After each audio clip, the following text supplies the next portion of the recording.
సమస్యలు పరిష్కరించాలని డిమాండ్ చేస్తూ సమగ్ర శిక్ష అభియాన్ ఉద్యోగుల సమ్మెలో భాగంగా బుధవారం కలెక్టర్ ఎదుట మానవహారం చేపట్టారు. ఈ సందర్భంగా ఉద్యోగుల సంఘం జిల్లా అధ్యక్షురాలు సుమలత మాట్లాడుతూ గత 15 సంవత్సరాలుగా విద్యా సంస్థలో పనిచేస్తున్న సమగ్ర శిక్ష అభియాన్ ఉద్యోగులు అనేక సమస్యలు ఎదుర్కొంటున్నామని అన్నారు.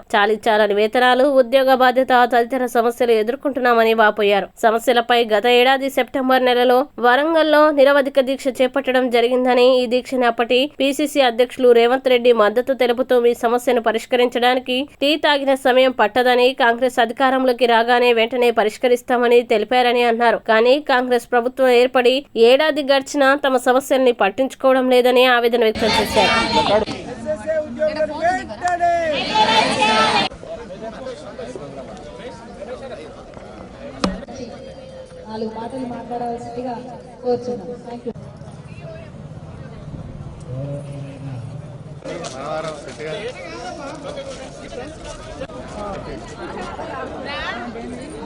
మేడం అందరూ ఇక్కడికి రావాలి.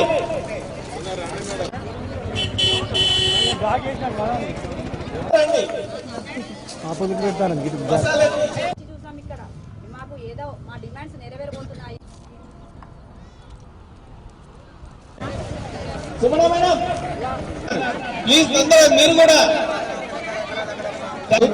ప్లీజ్ అలర్ట్, అందరు కూడా అలర్ట్ లో ఉండండి. ఎస్ఎస్ఏ ఉద్యోగుల ఐక్యత కావాలి కావాలి.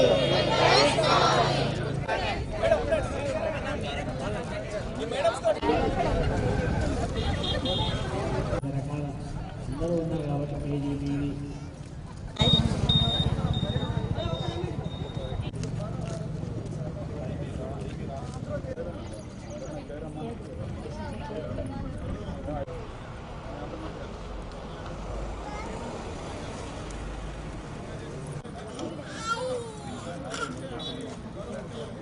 ఆశలు అడియాశలే అయ్యాయి. మేము పెట్టుకున్నటువంటి పోషించుకోలేదు.